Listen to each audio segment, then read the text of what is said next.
Why is there such a huge gap between what we think parenting will be and what it actually is?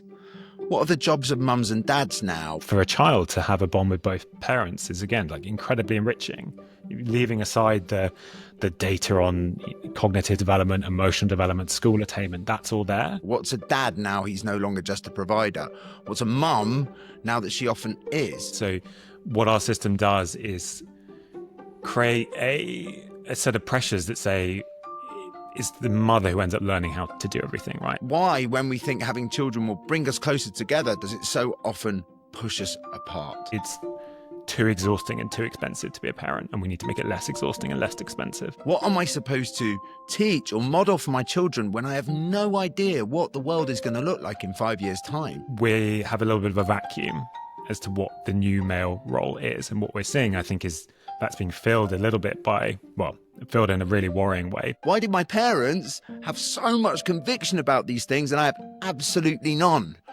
Well, I don't know, but there are some really intelligent people all around the world who've been thinking about this stuff, and they are going to talk to me, and we might not answer all those questions every week, but if we listen to their ideas, maybe we can get some wisdom and some insight and maybe most importantly, some perspective, and find out what it takes to be a happier parent. This week, I am talking with Lloyd Hunter, the co-founder of the Dadshift, a group campaigning for better paternity leave in the UK.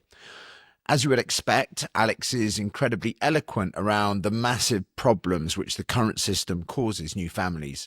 And he's incredibly knowledgeable about the systems that are working well in other countries. But we also talk about his own experiences as a father and the kind of father he feels he would have been if he hadn't had the decent paternity leave that he did. We talk about our fathers and the things that that generation missed out on, and our hopes for what shifts in masculinity can bring to this generation of men.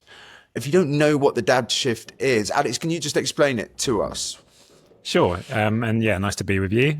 So the Dadshift is a new campaign bringing together men, dads and co-parents to call for better paternity leave in the UK, because we currently have the worst paternity leave in Europe. New dads get just 2 weeks off, paid at less than half a minimum wage. So we're calling on the government to bring in a new, better statutory paternity leave offer that basically catches up with the rest of the world and properly supports families. The stunt, which was the real headline grabber, was the placing of slings with toy babies on various famous statues around London. The Isambard Kingdom Brunel, love saying his name. Gene Kelly, and the really famous statue of the guy hailing a cab. Why do you think that worked so well? Why do you think that got you so much press? Yeah, I think there's a couple of reasons. So one is I think people enjoyed the kind of visual stories behind them. They're quite funny, some of them. Like my favourites, Thierry Henry doing his knee slide after scoring a goal with a kind of baby strapped to his chest. Or you mentioned the taxi. It sort of transforms it from a guy hailing a taxi to suddenly he's like a desperate dad trying to get to nursery on time, you know, with his baby strapped on. He's having a bad morning. Or there's one of a trader taking a phone call in the city and we strapped twins to him. So like they're quite funny, and I think people enjoyed those stories and connected through them to the point that we were trying to make, which is if you're a woman, you're kind of constantly asked about your kids, right? You're sort of defined primarily through your family and your relationships. But men are primarily defined through their jobs in society, and we're rarely actually asked about our kids. And we were trying to make the point that there's a little bit of we need a bit more nuance about how we think about what it is to be a man. And we want to bring the fatherhood aspect to the fore in terms of thinking about what men contribute in society. So I think that's the first reason. The second reason is it's still too unusual to see dads out there saying, we want to be a bigger part of our kids' lives. That's what a lot of people want, but I don't think a lot of people are out there really publicly shouting about it. And so at least in the media's eyes, there was a little bit of like, oh, isn't that novel? Like dads talking about babies. And so you get that kind of novelty value that meant that it cut through in a way it might not otherwise. And in a way, that's part of what we're trying to challenge, right? Is the fact that is a little bit novel still. We want it to become normal. You did a survey, and I think that it was something like 90% of the men you surveyed said they wanted to be a bigger part of their children's lives. What stops us from shouting about that? Why is that novel? I think one reason is I speak to a lot of people who say, I was speaking to someone yesterday actually, who's, in where they work, a lot of people aren't well enough paid to take paternity leave. They don't have any kind of enhanced offer. And he was like, there's this culture here of everyone just saying, oh yeah, it's shit, isn't it? We just got to put up with it. And actually, he's like, no, I don't think we should put up with it. Actually, I think we should change it. But I think that's still a thing. We can be quite stoic sometimes, dads, and say, oh, it's a bit rubbish, but I'm not going to rock the boat. I'm going to do my best. I think the other thing is that we are still pushing it against some outside kind of societal pressures. There are workplaces where people are discouraged from taking shared parental leave, for example, or where you might have a better than average paternity policy, but no one at the top takes it. So there's a kind of implicit message that no, you shouldn't really do this. But I do think we are seeing more and more people start to talk about this. Like on social media, there's a ton of people like you making dad content and talking about dads being a dad from like an emotional perspective, which I think is a big part of what we're trying to change, is making that point that men want to have that kind of emotional bond with their kids as well, right? It's not just we want to be the breadwinner anymore. So I think things are starting to change, and there's a real generation of dads coming through now who want something different, and their partners want something different. Their partners want it to be more equal. But I see change happening. I think we are making progress. Yeah, I can feel it. I just to that point of kind of work cultures not being accepting of it. Anecdotally, I've got stories of mates who work for big firms, as you say, who have the leave available. And actually, one friend, when he told people he was going to be taking his full allowance, people were disgusted. Like it was so anti the kind of culture there of, let's like, well, you're coming off the partnership track then, mate. Very, very hard for men to fight against that in a way. When, as you started by saying, we've basically been told as men that our job is to work. You've got to be a bit of a pioneer at the moment if you want to get some decent time with your kids, right? Yeah, I think that's right. And I mean, it varies a lot sector to sector. I think, you can point to some companies who are doing this brilliantly, and hats off to them. But yeah, in too many places, I've heard this from people in everything from law firms to the NHS to the police to construction. I spoke to someone casually who's in the NHS the other day, said, oh yeah, male consultants, we don't ask for flexible working. It's just understood you don't. There was actually a case recently, you might have seen, that someone was awarded compensation, not from the NHS, in a company, who he asked for flexible working and was turned down, I think, but then was just mocked across the company to the extent that he was able to bring a case to a tribunal.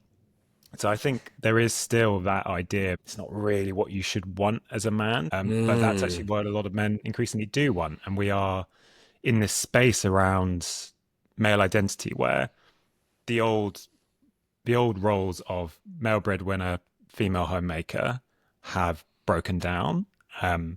But we have a little bit of a vacuum as to what the new male role is. And what we're seeing, I think, is that's being filled a little bit by, well, filled in a really worrying way by people like Andrew Tate, who say the way to be a man today is to learn how to dominate women. Again, it's in the opposition to women.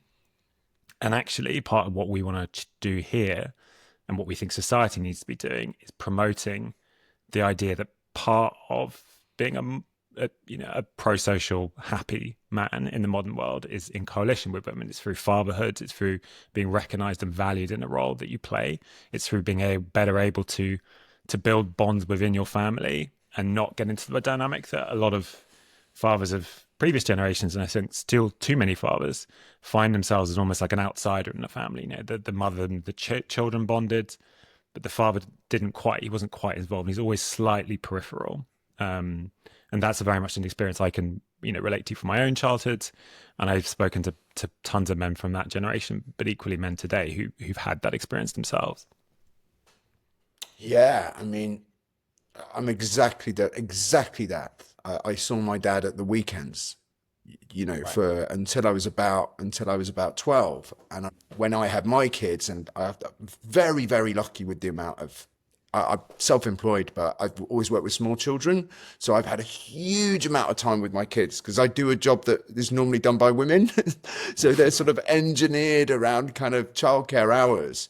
But I remember saying to my dad, "Look, you're a wonderful father. We've got an amazing relationship. I don't feel like I missed out on that much, but I feel like you missed out on loads. It's like I feel for you. I think you've missed out on something amazing that I'm getting now." Um, and yeah, as you say, the kind of Andrew Tate, the sort of doubling down on a traditional masculinity, which I can see the temptation in a way, because at least when we had a caregiver breadwinner model, everyone's roles were defined, even if they were restricted, right? At least everyone knew what they were supposed to be doing. And so there's a temptation to kind of go back to that. But actually, men are being denied something huge in that model, which is our ability to nurture and to become these kind of nurturing animals, and for our brains to change shape and our hormones to change and for us to grow. And at the moment, under the current parental leave structure, that's it's kind of impossible for a lot of men, right? Yeah, that absolutely. And there are multiple problems with our paternity leave system, but you can really nail it down to two two factors, right? One is it's not long enough. So if you get statutory paternity leave, you get 2 weeks. If you're self-employed, as you'll know, you get absolutely nothing. But if you're going back after 2 weeks, you haven't had enough time to really, your world's just been turned upside down. Like, we've both been through it. It's the biggest change of your life. You're learning so many new things. You're not sleeping. Your partner's exhausted and trying to work out how to do it as well. They need your support. 2 weeks is nowhere near long enough to get your shit together and for your make sure that your partner is properly supported, and for you to for most dads it's not long enough to build that bond with their child. So they're back immediately. A lot of dads don't feel are ready to go back. We've got data that says something like 2/3 of dads don't feel ready after 2 weeks. And so you end up with outcomes like mental health crises for both parents. You end up with mothers who've had a cesarean section who are struggling to recover and don't have the support. They're told you can't drive for 6 weeks. But what do you do if you've not got a partner there, you've not got family? And crucially, you also establish the patterns in how you parent start to form right from day one, right? So what our system does is create a set of pressures that say it's the mother who ends up learning how to do everything, right? It's the mother who knows here's how you do the feed. It's the mother who knows that they do like to eat this, they don't like to eat that. It's the mother who knows that's what that kind of crying means. It doesn't mean this, it doesn't mean that. And so fathers are often miss out on those experiences. And so you create a dynamic where right from the beginning, the mother is the primary caregiver. And for a lot of couples, that is almost impossible to reverse. And that kind of cascades through the rest of your life as a family, but also through society. And it leads to, it's a big contributor to why many women end up stepping back from work, and the gender pay gap grows massively once people have kids. So that's the length side. And the second problem is around pay, which means that far too many people are just locked out of taking paternity leave at all, or can only afford to take a few days. And of those who do take paternity leave, more than 50% report falling into financial hardship as a result. And so it's incredibly, one of the most expensive times of your life. You've tried to buy a pram, it costs more than what you get for the paternity More leave than a as a whole. second-hand car. Yeah, exactly. You take out a second mortgage, you get all the baby stuff. At the same time, your partner's going to get, if they're working, they will have 6 weeks maternity leave, and then they're dropping off a cliff in terms of pay. So your costs are going up, your income's going down, and your pressure at work is exactly the same. So there's, again, this kind of mental health pressure cooker that happens in the first year. And it's even worse for those who are just completely locked out of taking any paternity leave at all. And what we're seeing in countries where they've made it longer and crucially they're paying it better is that people from every background are taking more paternity leave, including those from lower incomes. Can we just focus in on the first half of that and Yeah. the parenting patterns? I think that's fascinating. And are you familiar with the anger around the list? No. Okay, so there's this thing online at the moment of women being furious at this thing that men do, which is, look, I'll do whatever you want, just give me a list, right? And I get the anger, right? Because what that does is it completely discounts all the emotional labor and the planning and the unseen stuff behind working out what those tasks are and how they need to be done. It's just like, just make me a list, as if that wasn't actually the main job. But there's a reason that exists, right? Under the current setup, we're insisting that women are CEOs of the home and we're sticking them in that role. And then it becomes really, really hard to get out. And actually, I work with a lot of couples, and really, particularly for couples with children, it's the division of labor that causes the most marital problems. Yep. Yep. Absolutely. And that's why you see that if fathers are more involved in looking after their kids, they're less likely to get a divorce. Like, that's very clearly established in the data now. And I think you're spot on. What you get is this kind of, like, a lot of things in this area, this sort of toxic spiral of social forces meeting actual practical economic and policy forces, and they spiral against each other. So there's an expectation that women will, as you say, become the CEO of the home, but also things like bad paternity leave, things like unaffordable childcare, and a lack of flexible working that often means one parent has to step back from work. That meets that social pressure and reinforces it. And those two things spiral around each other. And that's why where you see in countries like Sweden, who've been doing this better than we have for decades, there was a campaign started to improve paternity leave in the 1970s there. And you can look it up. There's an incredible picture. It was started by this bodybuilder in Sweden who's got big ginger curly hair and massive ginger. He kind of looks a bit like Asterix. What's the big ghoul? Obelix. And, that's the one. And he started this whole campaign. But yeah, they have, through changing some of those structural barriers, have, as a result, also changed some of the social barriers. Like, the two have to go together. It's almost impossible to change the social side if you're not changing the practical realities like poor paternity leave. Yeah, and I guess, again, to link those two things, what does the British paternity leave say about what we think about the role of dad? It says the role of dad is to provide, right? That's your job. That's what we're still saying. That's it, and it's crazy, particularly, the other things that have shifted. Almost everyone needs two salaries now. We all need to be dual providers if we want to go mental and put the heating on for half an hour on a Saturday. And, we don't live near our families anymore. More and more of us are living kind of away from grandparents. We're having kids later. Grandparents are older. Everything's changed, and paternity leave hasn't changed to kind of keep up with it. Yeah. Yeah, spot on.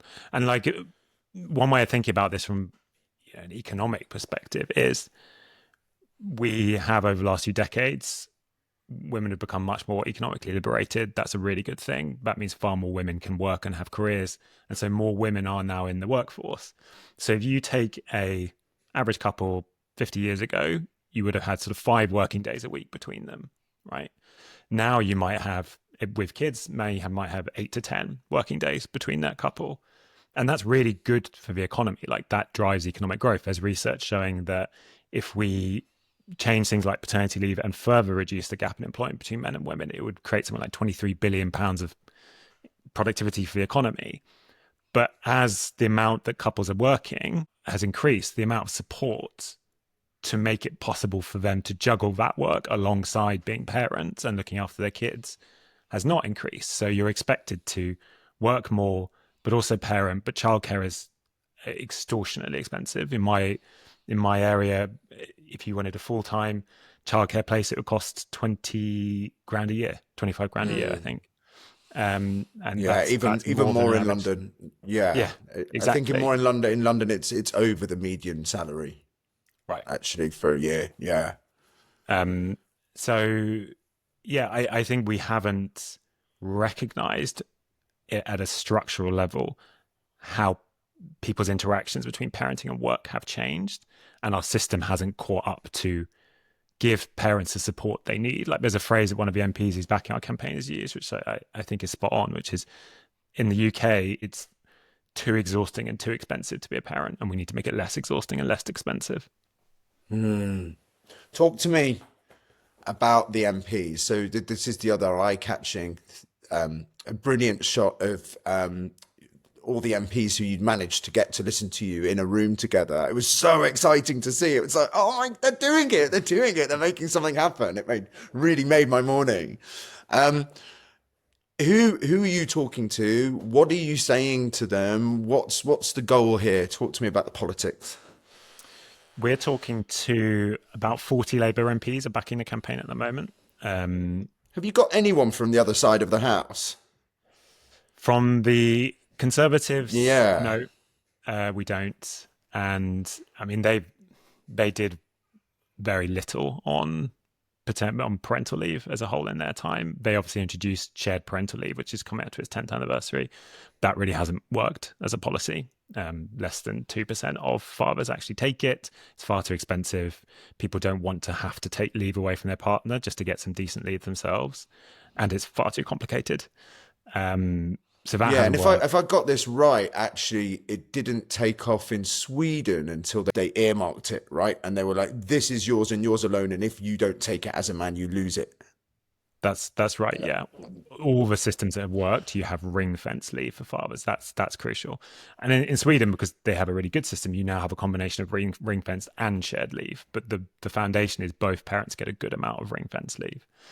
So no, we haven't had anyone on the other side. And actually, even Kemi Badenoch, the new leader, I'm sure everyone saw her saying she thinks maternity pay is excessive. It's excessive burden on business. It's gone too far, was her words. It's such I don't this isn't a politics show, but it's such a shame, I think, because there's room for bipartisan hit, like Cameron got the gay marriage thing through with this idea that Tories are a family party and it's all about family and that's at the root of. But anyway, sorry. No. No, you're spot on. No, you're spot on. I mean, actually, one case study I'm really interested in is Spain, where it is a bipartisan issue, and they back in 2016 had 2 weeks like us, and initially it was increased to 4 weeks by the centre right party, and then they were replaced by a centre left party who then have increased it up to 16 weeks at 100% pay. And the centre-right party, having done it themselves, were a bit like, "Ooh, this is a bit too much, going a bit too far." But it's been such a success that now both parties are committed. They're sort of fighting over ownership of it, and they're both committed to increasing it to 20 weeks. So again, it's a big success, huge bipartisan issue. We think it should be the same here. But yeah, at the moment, we've mostly engaged with the Labour Party. The Lib Dems had improving paternity leave in their manifesto for the last election as well. So we've got around these 40 odd MPs, and what we are seeing is a lot of them are from the new intake of Labour MPs who were just elected. And that's relevant for a couple of reasons. One is they're all relatively young on the whole, and they almost all have kids themselves. And they get it. They're from this generation that I'm talking about, I was saying, who've come through and know that it's not working, who want something different, who see what it should be like. So they get it on the personal level.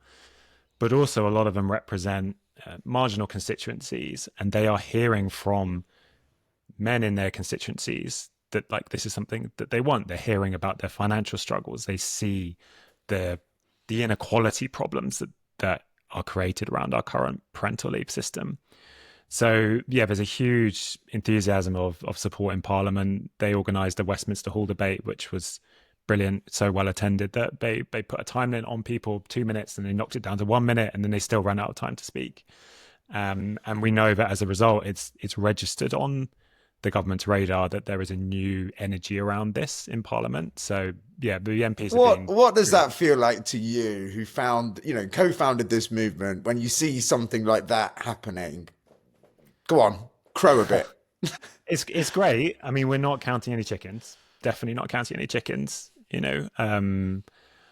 But what I feel like is we've opened a door that everyone was waiting to walk through. I think part of why, to go back to your earlier question, the third reason why the sling stunt resonated with people is so many parents want to talk about this. They're living it. They feel it's unfair. They're seeing the problems in their own lives, and we've not created we're not making it rain here. We're just putting out a bucket. Like we're capturing the strength of feeling that already exists. And so yeah, I'm really optimistic about our ability to get something done. But yeah, no chickens being counted. So there is a parental leave review or a paternal leave review. So Labour committed in their manifesto of the election to review parental leave as a whole, so the whole system, in within the first 12 months of being in office. So we they've restated that they're going to do that. So that should be happening at some point in the summer, and that's our really big focus. Paternity leave hasn't been improved since it was introduced in 2003. So this really is a once in a generation chance we've got in the next 6 to 12 months. And our job, and the job of everyone supporting the campaign, is to persuade the government that they should do something really kind of bold and progressive here, that there is the evidence base, but also the public support and support from business, which we can come on to improve paternity leave. But this is something that will will deliver the outcomes they want to see in terms of economic growth, gender inequality, opportunity for kids. And this is something that everyone wants to happen. That's what we've got to persuade them. Yeah, I mean the gender equality factor is just huge. I work with young kids, and we always knew if we put on a class on a Friday morning that it would sell out, because so many mums, when they do go back to work, go back part-time and just take Friday off. And I just remember thinking, like, until men feel as comfortable asking for that, because I don't know any men who don't want more time with their children, until men feel they can go in and ask for those things, women present a risk to employers. It seems so crucial that we acknowledge that. Tell me, are you going for something specific? You asked in the last survey I did for you. Sorry, not me personally. I'm on your mailing list. The last survey we all did, and everyone should join the Dadshift mailing list, was: do you want to see small change quickly or big change over a longer period? Do you think we should be dealing with governments or big companies? Like, why are you asking these questions? What's happening with that information? So it's helpful to hear from. Basically, we need supporters to win this. Like this is a bottom up campaign, not a top down behind closed doors kind of campaign. And we're in a great position that we've got the strength of the MPs on board that we can work through, but also our strength really comes from the public support. Like, had we not had 16,000 people sign their names on the open letter we handed into the government in October, we don't get in the room. So we're asking supporters because that's the core of the strength of the campaign, and we want to hear what people think. And what we've heard back from that survey is most people think our primary focus should be government policy, which is good. That's where we're leaning anyway. But there are a lot of people who also want to be working within their own employers to try and win a better paternity policy. That's also really valuable. So that's something we're hoping to launch when we get the kind of time and resources to launch a program to help people do that, which I'm really excited about. And then on the short-term versus long-term wins, it's helpful to get a sense of how are people thinking about this in their own lives, right? We're campaigning on a kind of values basis, right, at the moment. So we're saying we want substantial, affordable, and equal leave. So substantial, it gives people enough time off. Affordable, it's properly paid so everyone can afford to take it. And equal, that it promotes gender equality between between parents. And one of the things that's really exciting about this moment is because the whole of parental leave is going to be reviewed, there is a space, I think, where people are going to work out actually what's the right policy to be asking for here. That's probably not us doing that work. There are people who have much smarter kind of policy brains and the resources and the credentials to do that. But it's helpful for us to be feeding into that conversation that's going on around the sector. As members of the public, what should we be doing? Apart from signing up to your campaign, is the kind of individual things we can be doing to put pressure? Yeah, there's a few things that we're gonna try and organise people to do over the next few months. So one is to go and visit your MP. We are going to start launching this program where we'll get people to come on a webinar. We'll talk to you about how it works. We'll help you go and book the meeting, give you some steers on what to say and how to approach it, kind of demystify the whole thing, because it can sound quite scary to people. And actually, I've done it myself. It's really not at all. So that will be hugely impactful. Like people going in person to see their MPs, tell them face to face their story, why they're passionate about this. That's always really valuable. I'm interested to hear your paternity story and how you got involved and where what happens when you have a child. You have one child? Yes, nearly 3. So tell us your story. So our son was born in 2022, early 2022. I was lucky because I worked for myself. I was running a small company. So I got to set the paternity leave policy and was the first one in the company to take it. So I had 6 weeks off at full pay. I would have loved more, but small company, 20 staff, we couldn't really afford more.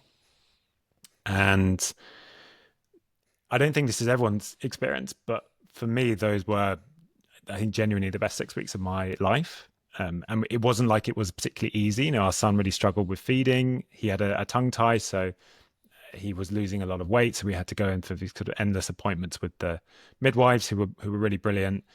And he also, like a lot of really small babies, we couldn't get him down the cot. He just wouldn't go in the cot.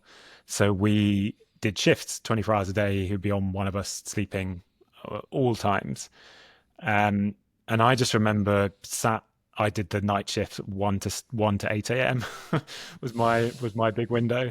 I just remember sitting there with this sort of baby on my chest, sleeping, and I watched some films and I was just there and had that time with him. And I was able to be there to support my wife through she was really persisting with breastfeeding, and it was really challenging, but I was there to support her. And if I hadn't been, I'm not sure she would have been able to carry on. And I do just remember after 2 weeks thinking, I just don't know how people go back now. Like, we are not ready. We're not even close to ready. I'm not ready. And by 6 weeks, I still love to have had more time, but I definitely felt more like, okay, we are sort of just about on an even keel here. But yeah, I just think of it as a really magical time in my life, even though I wasn't sleeping and, we were worried about our son's feeding, but it was totally, totally invaluable. You literally could have been telling my story there. I think, yeah, I had that 1 to 8 shift as well. And I think I watched the whole of The Sopranos, which must have traumatized my choice. kind of. Yeah, I watched Game of Thrones actually. Right, amazing. Game of Thrones. Yeah. Which, yeah, I can hear the mums listening to this now being like, "That's not parenting." Yeah, exactly. But yeah, absolutely, that moment of wow, how do other people do this?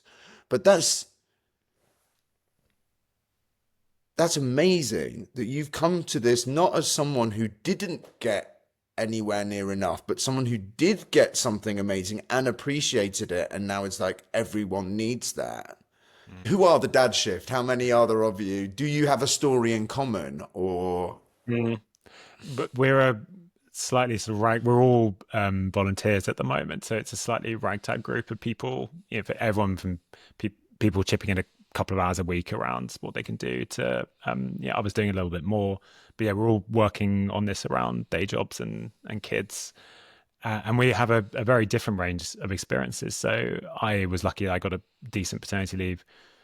George got an even better paternity leave. His company gave him 4 months full pay, and his story is around how how that actually helped him. He saw some of those barriers that we talked about earlier that men face, where he found learning how to do all the different things of parenting, burping, feeding, changing, he found it quite difficult. And he says, I saw how if I went back after 2 weeks, if I was someone else and had to go back after 2 weeks, those obstacles I came up against, they calcify. And that's the point where you're like, well, I'm no good at this, right? I can't parent. It's the mum. She wants her mum. What am I meant to do? But because he was there, he pushed through it. Him and his wife worked out how they would share stuff between them.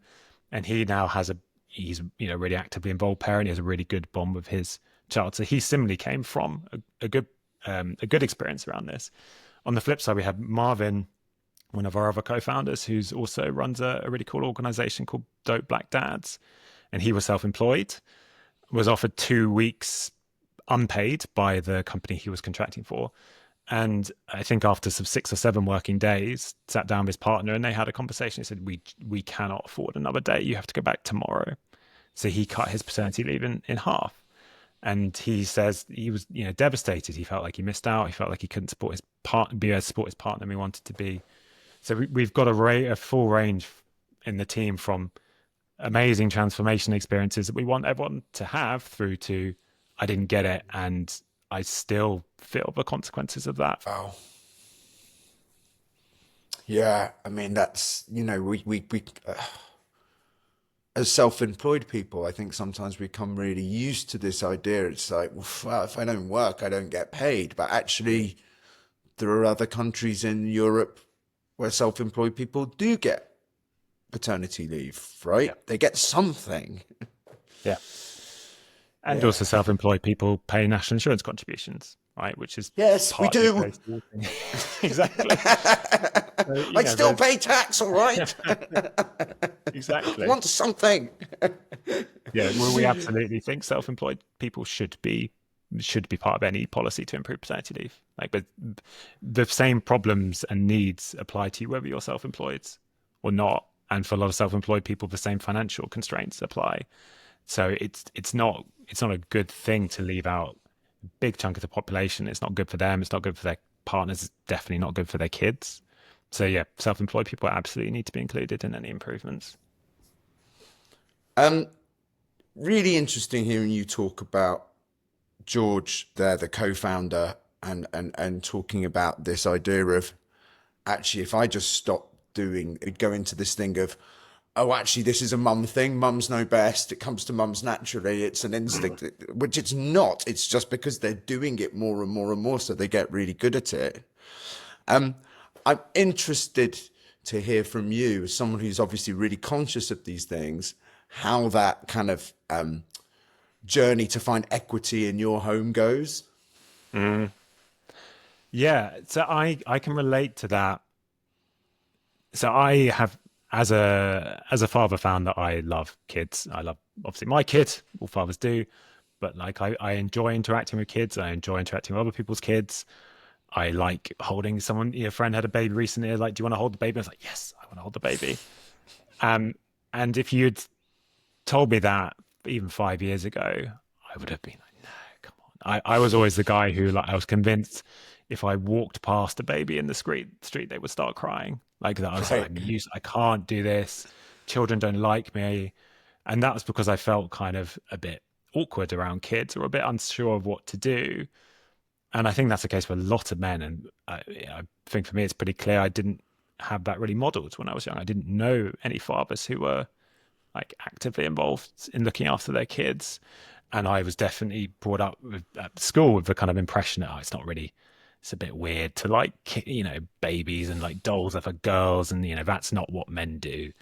And so part of it has been actually, I'm very lucky my wife is really clued up on gender dynamics and all of this stuff. And, we've been together for over 10 years and we've talked about it a lot, and she's educated me a lot. And we were lucky we had friends who had kids before us. So by the time we got to having children, I was very kind of aware and clued up on the gender dynamics. I knew what to expect. I knew that actually a lot of the stuff that I'd sort of internalized around whether or not I could be a kind of good, emotionally open, loving dad were not real and that I could challenge. And so I went into it with those expectations, and that has helped me do that. And I think had I not had that, I probably would have gone in and be like, yeah, I knew it. I'm shit with babies. That's it. Um, and so that's been a big part. And then the other part has been, we share childcare equally. We both work part-time. So I have a day off a week to look after my son, which is completely invaluable. My wife does the same. And we split everything at home equally. The stuff you were talking about earlier with the list, like we're really conscious of those dynamics. We share that. And in setting that up, it's clear to me just how lucky, like how many different pieces had to fall into place to make it possible for us to share childcare equally. So for a start, we both need to work in jobs where for employers who allow us to work flexibly. That's like one box you have to tick. The second is that we are strategically moved to a city where we have 3 sets of grandparents within 30 minutes drive. So the fact that when we tried to get a place at our local nursery for a year, they just said, there's no place. It's just no place. Sorry, there's no place. We could cover that with grandparents. What do people do? What do people do, man? It's mental. They stop working. Yes. Yeah, and if one of us had to stop working, it probably would have had to be my wife. Like again, this is how this happens. So that's another box we had to very fortunately tick, that the grandparents between them can cover the other days, and that we're lucky that they're grandparents who really want to be involved and are. And finally, we're lucky that we both earn enough in our jobs that we were able to work flexibly. Like all of these things had to line up. Any one of them didn't line up, it doesn't work. And most people don't have all of those things lining up. And we need to create a system where it is just easier structurally for everyone to share things equally if they want to. I've already said it once, but I'm sort of blown away by you being someone for whom those things have lined up, and then you taking an interest in them not doing for most people. I just think that's an amazing way to look at the world, actually, because most people would expected people to be motivated by the things they weren't able to do. I think it is driven for me a large part from seeing what I have and what my dad missed. I think I did miss out on that bond with him as a kid, but also more as I've got older, and he's almost to my surprise, is a very devoted, soppy grandparent, and he's very good at it. And he worked really long hours. We didn't see him 5 days a week, and I felt, the more I've talked to him, the more he's like, actually, I really missed out, and I feel like I have that. And to me, it feels like just a sort of fundamental joy of being human to have that bond with your child, and for a child to have a bond with both parents is again like incredibly enriching. Leaving aside the data on cognitive development, emotional development, school attainment, that's all there. But from a kind of human life experience, and I want everyone to have that. I think that's a powerful thing that we should be driving towards in society. Yeah, I think about my mates who would all say, God, my dad's chilled out so much, since he's an amazing granddad. He's like, sort of feel like he's enjoying life now. Yeah. And that's beautiful, but how sad that that's happening to someone when they're 75. Yeah. And I've said this online before, but the movement of women into the workplace, there's lots of factors behind it, but one of the big factors was this sense that they were missing out on something, unfulfilled potential. There's something out there, and we can do it too. It's not just men who can do it. And I think men now have this same struggle, that it's like, hang on, the way everything is rigged up, we are missing out on something huge, and we want a piece of it, and it's going to make better men. Yeah. Yeah. we're going to be better humans if we can get this time with our children and think in a more selfless way about the whole world. Like I think it could save the world, all right? Yeah, I mean, yeah, maybe not save the world, but make the world much, much better, much, much better. I mean, I'm not drawing a correlation, but the returning president of the United States famously has big daddy issues.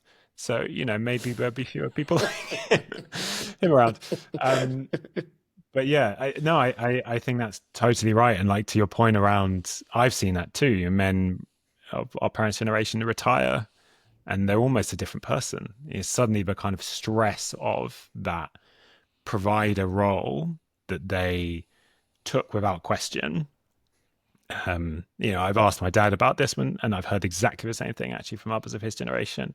Like, why he said, "No, I regret that I wasn't more involved, wasn't more there to look after you, but I just didn't know it was a choice. It wasn't a choice. Like it wasn't something men of our generation did."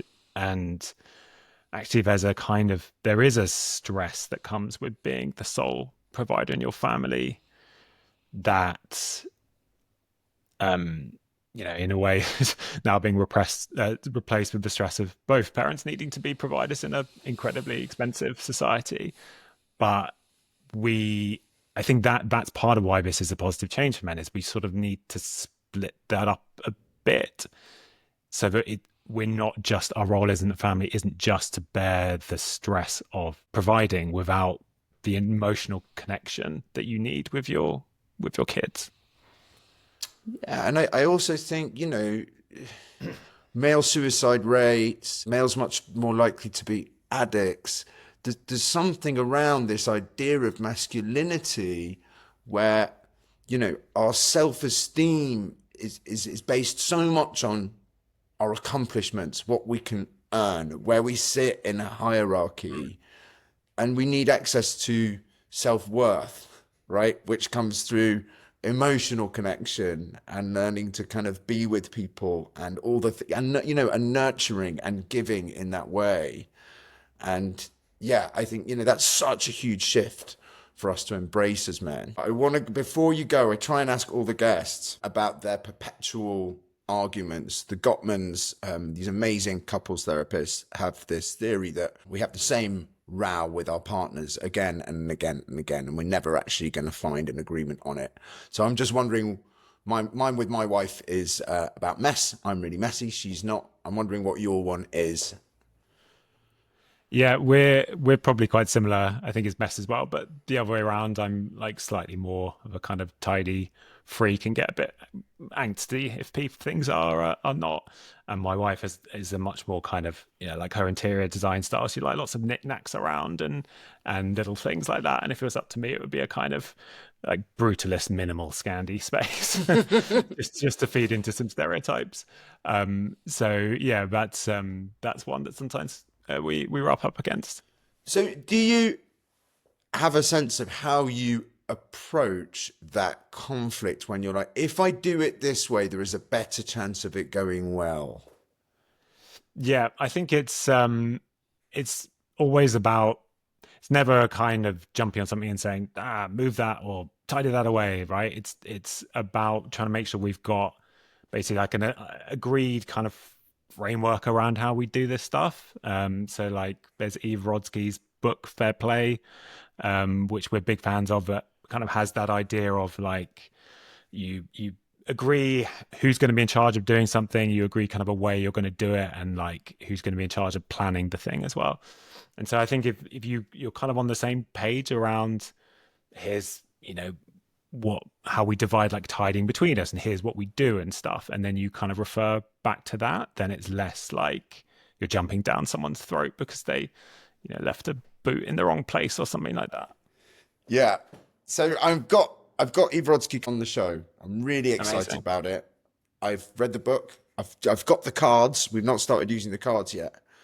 Um, the bit that I am not looking forward to is that bit about agreeing on standards. Mm. How do you do that? Particularly, talk to me as a tidy person. How do you find a level that you can both agree on is an acceptable standard of tidiness? Help me. I think, and you do. I know what the book says is you sort of have, if you really can't agree on it, you have to sort of find out what's considered like normal and ask other people. But we haven't done that. I think there's just a recognition. I know I need to compromise, and also like there's a reality, to be honest, of with parents that are like 95% of the mess comes from our son rather than from us. So And sorry, tidy people need to compromise. No further questions, Your Honour. We'll just leave on that. Yeah, when you've got a 3-year-old in the house, that is probably true, to be honest. Yeah, yes, and I can feel that, and also I can feel I can feel my wife's pain because she lives with 4 messy people, not just one. But interesting that you're finding the fair play method work for you. I'm really gonna throw myself into that in the next few weeks. So fingers crossed. Alex, thank you so much. I really enjoyed that conversation. It was really great, and your work that you're doing is totally amazing. And I mean, I'm sure we're all wishing you like the best of luck in getting these changes to happen. I hope you enjoyed that conversation as much as I did. The Dadshift are on social media as the Dadshift UK. But the best way to get involved is to head to their website, dadshift.org.uk, where you can register your support for better paternity leave. You can find Be a Happier Parent on Instagram and TikTok. I'm on YouTube as Alex in Dadland. And if you'd like to support the podcast, you can find Be a Happier Parent on Patreon. I hope to see you all next week.